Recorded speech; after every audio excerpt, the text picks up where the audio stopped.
Bonjour à tous, j'espère que vous allez bien, c'est Thibaut de la société DM Trading. Aujourd'hui on se retrouve pour une nouvelle vidéo pédagogique. On va parler stratégie de swing trading et plus précisément le suivi de tendance. On va voir ce que c'est le suivi de tendance d'un point de vue théorique. C'est hyper important de comprendre la théorie avant de passer à la pratique, au plan de trading, à l'exécution du trade avec le setup, puis la gestion de vos positions. Il faut d'abord appréhender théoriquement ce qu'est le suivi de tendance pour bien comprendre les principes de base. Et puis voilà, donc ça va être le sujet de la vidéo. Avant de commencer, laissez un petit pouce, ça me fait toujours plaisir, un petit commentaire si vous avez des questions, si vous voulez me remercier, peu importe, allez-y, n'hésitez pas, ça me fait toujours plaisir.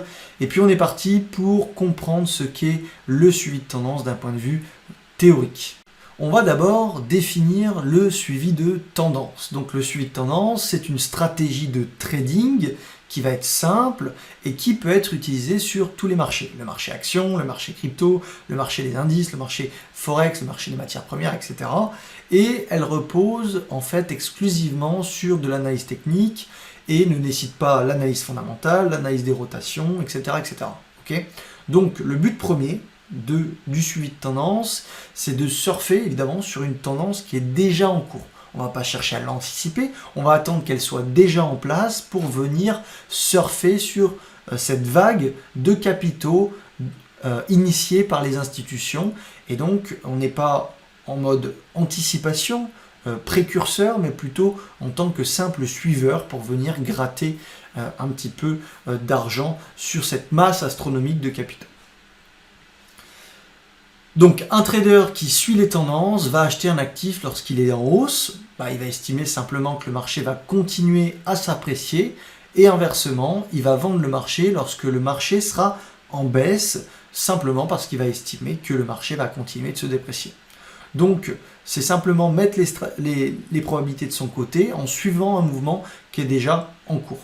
Donc si le marché est en baisse, il est préférable de se positionner à la vente, car personne ne sait avec certitude quand le marché cessera de baisser et inversement, si le marché est en hausse, il est préférable de se positionner à l'achat, car personne ne sait avec certitude quand le marché cessera de monter. Voilà pour la définition du suivi de tendance. Alors qu'est-ce qu'une tendance? On va faire des rappels sur ce qu'est une tendance pour que vous compreniez bien comment faire du suivi de tendance sur une tendance. La tendance est constituée d'impulsions puis de corrections. Donc dans cette stratégie de suivi de tendance, nous allons profiter de mouvements, donc d'impulsions, dans le sens de la tendance de fond, unité de temps plus 1. Okay, ça peut être unité de temps plus 2 éventuellement, mais on va toujours suivre une tendance sur une unité de temps plus longue. Donc l'objectif pour nous, traders, ça va être d'acheter tout au long de cette tendance avec différents setups de prise de position sur l'unité de temps moins 1, puisque du coup, l'unité de temps plus 1, c'est la dynamique, le biais, la tendance haussière ou baissière. Et on va descendre d'une seule unité de temps pour prendre position. Des fois, on pourra éventuellement descendre sur une unité moins 2, c'est-à-dire 2 unités plus bas, pour pouvoir rechercher des setups peut-être plus précis. Bon, ce qu'il faut comprendre, c'est que chaque stratégie, donc la stratégie de suivi de tendance, a une durée de vie, et plus on rentre tard en suivi de tendance, plus le risque va augmenter et ça va de soi. Alors, on va parler de la taille des oscillations. Évidemment, la taille des oscillations dépend du sens de la tendance. Dans une tendance haussière, les oscillations haussières sont plus importantes que les oscillations baissières, ça va de soi, puisqu'on crée de la valeur. Et donc notre but à nous, à traders de tendance, c'est de trader les oscillations haussières et donc les impulsions. Donc ici, vous avez une impulsion, une correction, une impulsion, une correction, une impulsion, à nouveau une correction, puis une impulsion, une correction, et enfin une impulsion. Et donc notre but, à nous, traders de suivi de tendance, quand on applique une stratégie de suivi de tendance, on va travailler cette zone bleue qui sont les impulsions. Alors, une tendance, c'est forcément la création de nouveaux prix. Donc des prix qui ont été jamais atteints, peut-être donc des records historiques, ou des prix qui ont été atteints il y a de ça quelques années, mais par définition, une tendance haussière, c'est la création de nouveaux prix. Donc on va passer par exemple de 20, puis à 40, puis à 60, puis à 80. Okay, donc on va chercher des prix qui n'ont pas été atteints depuis un petit moment. La création de tendance, donc une tendance, c'est obligatoirement créé par des institutions. Ce sont elles qui ont la main, tellement elles ont de capitaux sous gestion. Donc la masse de capitaux sous gestion fait que quand elles vont investir sur un titre, elles ne peuvent pas rentrer en une seule fois. Elles vont devoir échelonner leurs achats sur différents niveaux, donc des pullbacks sur des moyennes mobiles, des pullbacks sur VWAP, des cassures, etc. Elles vont devoir trouver plusieurs setups de prise de position automatisés par des algorithmes pour pouvoir rentrer sur le marché et avoir un prix, donc un prix de revient unitaire, un PRU, qui ne soit pas trop élevé. Voilà, elles ne peuvent pas rentrer en une fois parce qu'elles vont faire décaler le marché trop fortement, elles pourraient être accusées de manipulation de marché, donc elles vont rentrer en plusieurs fois et ça leur permet d'éviter d'avoir un point d'entrée qui soit trop élevé et qui soit disproportionné. Donc ce sont elles qui vont créer des tendances haussières de 1 mois, 3 mois, 6 mois, 1 an, 2 ans, 5 ans. Ça dépend de l'intérêt de ces institutions pour l'actif, mais ce sont elles, dans tous les cas, qui vont créer une tendance. Et pour que nous, ça soit intéressant, il faut que cette tendance, elle soit, disons, saine, faiblement volatile et à sens unique. Nous, ce qu'on ne veut pas, c'est un mouvement qui soit parabolique. Souvent, c'est la fin d'une dynamique haussière. On a un mouvement qui est régulier, faiblement volatile, et puis qui commence à accélérer jusqu'à faire des pourcentages complètement aberrants. Et c'est souvent le signe de la fin de la dynamique haussière. Les institutions sortent du marché et ce sont les particuliers qui viennent acheter ces actions une fois que le marché a fait plus 20, plus 50, plus 100, plus 200% d'accélération. Donc nous, ce qu'on veut, c'est vraiment une régularité dans la dynamique haussière et si possible une faible volatilité. On peut tracer autour de cette courbe une régression linéaire. Donc c'est une droite qui sépare le mouvement en deux, donc 50% au-delà, 50% en dessous. Donc la régression linéaire est ici, donc en pointillé. Et ça permet de simplifier le mouvement global et donc les oscillations. Vous savez qu'un mouvement, c'est composé de différents cycles. Des cycles longs, des cycles courts, des cycles très courts et des cycles extrêmement courts. Des fois, ça peut être compliqué de comprendre tout ça. Et donc, ce qu'on essaye de synthétiser, c'est le mouvement. Voilà, le mouvement global sans finalement toutes les oscillations court terme. Donc le mouvement global, c'est la régression linéaire. Petit rappel également, à quoi est due une tendance? Donc évidemment les institutions, mais ce qui va déclencher l'achat des institutions, ça peut être différents critères, différentes variables. Ça peut être des fondamentaux qui sont excellents, donc une société en croissance ou retour de la rentabilité, les coûts de production sont faibles, la marge est importante, peu de concurrence, leader d'une industrie, leader d'un marché, voilà, d'une valeur de croissance avec une croissance de ses bénéfices, de la marge, de ses ventes. Par exemple ici, une valeur bénéficiaire, vous le voyez ici, une valeur de croissance qui fait que monter parce que c'est une valeur qui crée des bénéfices, qui est toujours bénéficiaire et qui va augmenter ses bénéfices de trimestre en trimestre. Et donc, par définition, les institutions vont pricer cette action et ça ne sera jamais suffisamment bien pricé puisque tant que la croissance continue, la dynamique haussière devrait continuer. Ça, c'est un premier aspect, donc les fondamentaux qui sont excellents. Mais ça peut être également une bonne gestion de la société, donc le management. La direction est capable de prendre des bonnes décisions, de faire des partenariats, des fusions, de trouver un nouveau produit qui va du coup après provoquer des bons fondamentaux. Par exemple, je pense toujours à Nokia ou BlackBerry qui étaient les leaders en 2000-2010. On voulait tous un BlackBerry à l'époque. Ils ont fait des ventes astronomiques, le marché s'est envolé, puis à un moment donné, ils n'ont pas su pivoter sur l'écran tactile, ils sont restés bloqués sur l'écran à touche qui a fait le succès de la société, et ils n'ont pas su redynamiser leur société, trouver de nouveaux produits, et puis suivre les tendances. Et donc on a vu Apple, Samsung prendre leur part de marché. Et aujourd'hui, BlackBerry et Nokia sont insignifiants par rapport à ces sociétés-là. Donc ça part d'une bonne gestion de la société, des gens qui sont visionnaires, des gens qui sont capables de faire évoluer la société dans l'air du temps, avec des nouveaux produits, sans évidemment se foirer. Ou alors on peut se foirer, mais on arrive toujours à trouver des produits qui fonctionnent. Et puis ça peut être un intérêt sur le secteur, une industrie dans laquelle la société va se positionner. Donc ça c'est l'analyse des rotations sectorielles. Donc on va voir des capitaux rentrer sur des secteurs ou des industries bien précises. Éventuellement la blockchain, comme je vous l'avais mis ici, hein, en 2021, mais ça peut être l'or, ça peut être les énergies renouvelables, ça peut être tout un tas de choses, et on voit constamment une rotation des capitaux comme ça sur le marché action, et donc la tendance peut être également due à ça.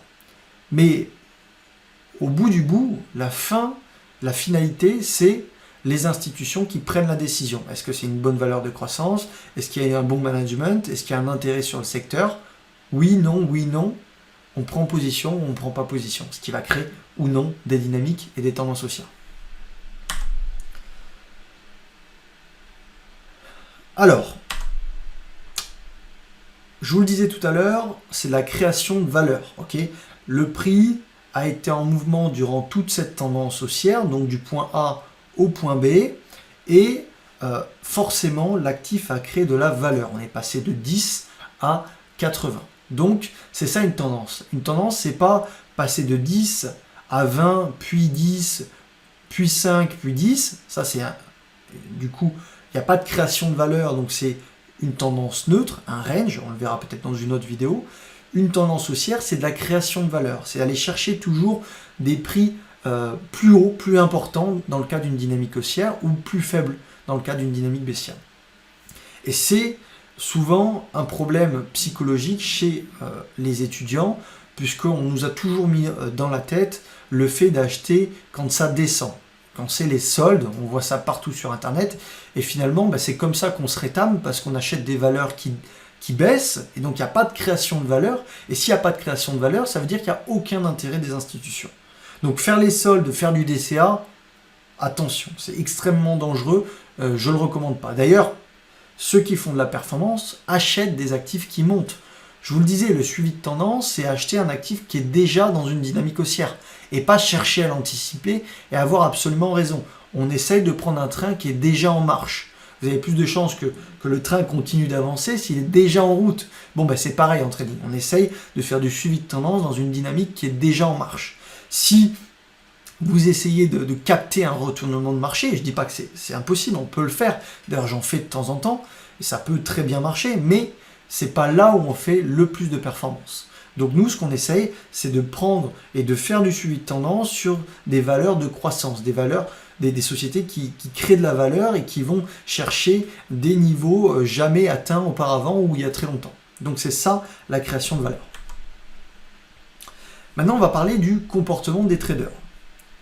Donc si et seulement si les composantes ne changent pas, les niveaux de support, en théorie, ne seront pas cassés. Et les niveaux de résistance, dans une dynamique haussière, seront cassés, faisant finalement la théorie de dos, des sommets toujours de plus en plus haut, et des creux de plus en plus haut. Et donc, si on applique cette théorie, évidemment c'est de la théorie encore une fois, si un marché ne peut pas faire de nouveaux plus bas, parce que sinon on comprendra que le marché s'inverse, se retourne ou devient un minima neutre, on peut, je vous dessine les sommets et les creux, tac tac, attention, celui-ci, il est tout juste au même niveau que celui-ci, donc ça passe. Donc, si et seulement si les composantes ne changent pas, le niveau vert de support ne doit pas être cassé dans une dynamique haussière. Ça s'appelle la théorie de 2. Okay, et donc, ça va nous permettre d'en déduire notre gestion. Donc, encore une fois, en se basant sur le fait que la tendance va continuer d'un point de vue théorique, et donc le marché va casser ses résistances et ne pas casser son support, on connaît à l'avance finalement notre risque. Et ce qui va invalider graphiquement la stratégie de suivi de tendance. Donc notre niveau vert, c'est le niveau à ne pas casser pour être dans une tendance, donc pour que la tendance se poursuive et qu'on puisse toujours appliquer une stratégie de suivi de tendance. Okay, donc on connaît à l'avance le niveau qu'il ne faut pas casser, qu'il ne faut pas invalider. Et donc le niveau de tendance, le niveau par exemple, de résistance sera cassé. Okay, donc on sait à l'avance qu'on doit placer notre stop loss sous notre niveau de support, puisqu'en théorie, Le support ne sera pas cassé si la tendance se poursuit. Si elle s'inverse, alors notre stratégie de suivi de tendance est invalidée et il n'y a plus d'opportunité à l'achat. Et donc, on voit que le potentiel est entre guillemets illimité et on sait que notre risque est limité sous notre niveau de creux. Ok, c'est un peu technique, un peu compliqué, mais c'est simplement la théorie de dos. Et donc, peu importe où on va acheter, le risque sera toujours contrôlé et on sait à l'avance où il faut positionner son stop loss en cas d'invalidation du scénario, c'est-à-dire ici sous le niveau de creux. On n'est pas censé casser ce niveau de creux. Pareil ici, qu'on achète tout en haut, ici, là, ou un peu après avoir marqué le creux, on sait à l'avance où on doit placer notre stop loss. Sous évidemment notre niveau de creux. Et notre dernier niveau de creux, il est ici. Okay, alors certains pourraient dire il y en a un ici, éventuellement, mais tout dépend du creux sur l'unité de temps que vous allez travailler. Est-ce que c'est une unité de temps longue ou une unité de temps courte? Et ainsi de suite. Peu importe où vous allez faire des achats, il faut placer votre stop loss sous ce niveau de creux-là.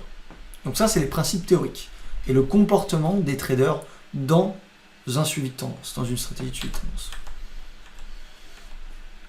Voilà. Alors maintenant, on va parler d'avantages statistiques.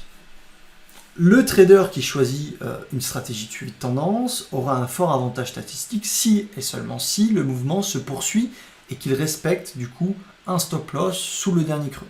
Je vous le disais, le niveau d'invalidation, c'est vos derniers creux. Si on les casse, on invalide la tendance, donc on invalide le suivi de tendance et on n'est pas à la recherche d'achat.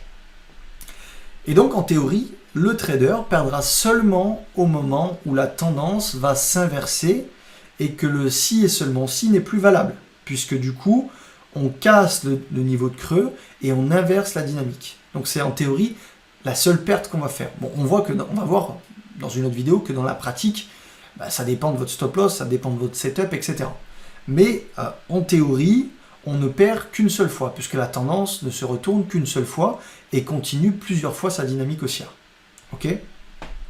Donc le trader va en théorie gagner tout au long de la tendance et perdra une seule fois lors du retournement. Donc on voit qu'on a la durée de vie du mouvement, le risque qui grandit et le prix qui augmente. Et donc, on peut faire un achat là, un achat ici, un achat ici, un achat ici, et on voit que systématiquement, le niveau de creux est respecté. Donc on va gagner, gagner, gagner, gagner, jusqu'au moment où on prend un achat tard dans le mouvement, donc la durée de vie est passée, on est rentré trop tard dans cette tendance, et ce mouvement va s'inverser, et c'est en théorie là où on va perdre. Donc on est, en termes de taux de réussite, toujours en train de gagner, sauf à la fin quand le mouvement se retourne, on perd une seule fois. C'est la théorie, encore une fois. Je voulais parler de la durée de vie du mouvement. Plus on avance dans un mouvement qui est vieux, plus l'avantage statistique est défavorable. Et moins on a un taux de réussite qui va être élevé. Pourquoi ? Ben simplement parce que si vous n'êtes pas rentré sur le premier setup, sur la deuxième latéralisation, sur la troisième, plus on avance dans cette dynamique haussière, plus le taux de réussite diminue, parce qu'il y a des probabilités que le mouvement se retourne. Donc le but, à nous traders suivis de tendance, c'est de rentrer au début de cette tendance, sur les premières, deuxième, voire troisième latéralisation. Et ne pas prendre de risques sur la quatrième, cinquième, sixième, éventuellement setup de prise de position. Donc notre but à nous, c'est de rentrer quand un mouvement est jeune, quand un mouvement est frais, quand un mouvement a du peps, et ne pas rentrer quand un mouvement est vieux. Voilà pour les principes théoriques du suivi de tendance. C'est un peu barbant, mais il faut comprendre ce qu'est le suivi de tendance avant d'essayer de l'appliquer d'un point de vue pratique. On verra que d'un point de vue pratique, finalement, il y a des éléments qui sont intéressants, mais c'est pas toujours tout beau, tout rose. On n'est pas toujours en train de perdre une seule fois quand le mouvement se retourne. Parce que quand on a des stop-loss courts, on laisse peu d'espace au marché, il faut que ça parte rapidement. Et donc, on verra que même si la tendance n'est pas remise en cause, on peut perdre aussi selon l'agressivité de nos setups et de notre gestion. Voilà, j'espère que ça vous aura plu. C'est évidemment un peu lourd, c'est de la théorie. Après, derrière, il faut le mettre en pratique. Laissez un petit pouce, un petit commentaire, ça me fait toujours plaisir. Et suggérez-moi des idées de vidéos pour les prochaines. Est-ce que vous voulez voir maintenant la pratique, c'est-à-dire la mise en place d'un plan de trading, comment on trade ce plan de trading et comment on gère notre position. Voilà. Donc ça va être la pratique. On peut éventuellement faire ça pour la semaine prochaine. Vous me dites ça en commentaire. Bonne semaine de trading à tous. Salut.